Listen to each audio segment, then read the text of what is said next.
నేను హైదరాబాద్ అంటే నల్గొండ డిస్టిక్లో పుట్టి 17 ఏళ్ళు ఉన్నప్పుడు హైదరాబాద్కి వచ్చాను. అంటే నా ఇంటర్మీడియట్ మొత్తం హైదరాబాద్లో అయింది. అంటే నన్ను జాబ్లోకి తీసుకున్నప్పుడు లోకల్ క్యాండిడేట్ సర్టిఫికేట్ కావాలన్నారు. లోకల్ క్యాండిడేట్ సర్టిఫికేట్ అంటే నాది నల్గొండ డిస్టిక్, కాకపోతే మరి నేను ఎక్కడ లోకల్ సర్టిఫికేట్, నేను లోకల్ ఎక్కడ అనేటువంటిది నాకు తెలియదు. మేము 100 క్యాండిడేట్స్ ఎగ్జామినేషన్ రాస్తే మేము ఓన్లీ 15 మంది క్వాలిఫై అయినాం. అంటే 15 మందిలో నన్ను లోకల్ సర్టిఫికేట్ అడిగాడు. అందులో 20% అన్నారు. 20% ఏదో అసలు అప్పుడు మాకు ఈ 20%, 16%, 15%, 50% మాత్రం మాకు ఏం తెలియదు. పరీక్ష రాయడం, పాస్ అవ్వడమే మా ఉంటుంది.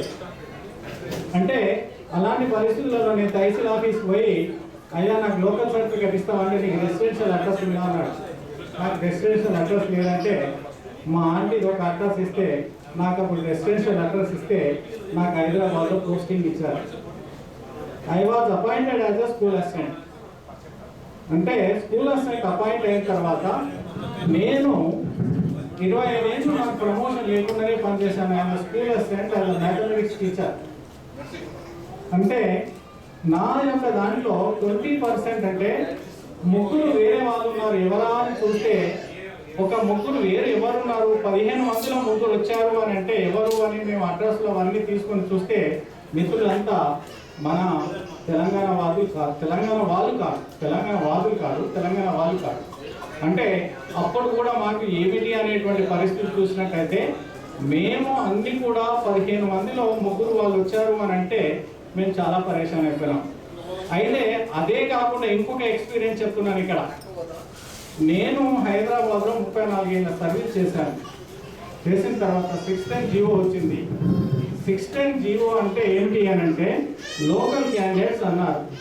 అంటే అప్పుడు వీళ్ళు మన వాళ్ళకి కనిపించినటువంటి ఒక విషయం నాకు తెలిసింది ఏంటి అంటే, నేను నల్గొండ వాసిని కాబట్టి నేను అప్పుడు గెస్టల్ ఆఫీసర్గా ప్రమోషన్ పొందా. అయితే నన్ను ఆ లీస్ట్ దగ్గర ఎలిమినేట్ చేస్తున్నారు. కానీ మిగతా వాళ్ళు ఏం చేస్తారంటే నల్గొండ డిస్ట్రిక్ట్ ట్రాన్స్ఫర్ చేస్తున్నారు. నా ఫ్రెండ్ ఒక అతను ఉన్నాడు, అతని యొక్క డేట్ ఆఫ్ బర్త్ 54, నాది 52. అతను ఏమంటాడంటే అతను లోకల్ క్యాండిడేట్ అయినాడు, నేనేమో నాన్ లోకల్ అయినాను. ఎందుకంటే నేను నల్గొండ డిస్ట్రిక్ట్లో పుట్టి, ఆయన శ్రీకాకుళంలో పుట్టిండు కాబట్టి ఆయననేమో లోకల్ క్యాండిడేట్ అంటే నేను లోకల్ క్యాండిడేట్ కాను. ఎందుకు అనంటే ఆయన 50sలోనో లేకపోతే ఎప్పుడో వచ్చి ఇక్కడ సెటిల్ అయింది, ఆ బాబు పుట్టింది కాబట్టి హైదరాబాద్లో పుట్టినటువంటి వాడేమో లోకల్ అయినాడు, నేనేమో నాన్ లోకల్. అంటే నల్గొండ. అప్పుడు ఏం చేస్తున్నారంటే మన వాళ్ళు ఆలోచించి, అరే ఈ గెస్టెడ్ ఆఫీసర్లను ట్రాన్స్ఫర్ చేయకూడదు, ఎందుకంటే ఈ గెస్టెడ్ ఆఫీసర్స్ పోతే బాగుండదు అనేటువంటి ఉద్దేశం చేత వాళ్ళని మమ్మల్ని ఏం చేస్తారంటే 610 జీవోలోకి ఎలిమినేట్ చేస్తారు. అంటే ఇలాంటి పరిస్థితులు కూడా అక్కడ మేము ఎదుర్కొంటున్నాం. అంటే జాబ్లో ఉన్నా, రిటైర్ అయినా, తర్వాత ఏదైనా కూడా. తర్వాత ఇక్కడ కొన్ని విషయాలు మీకు తెలియకుండా, ఎందుకంటే అడ్మినిస్ట్రేషన్ దాంట్లో నేను retired as MEO mandal education officer retire అయ్యాను.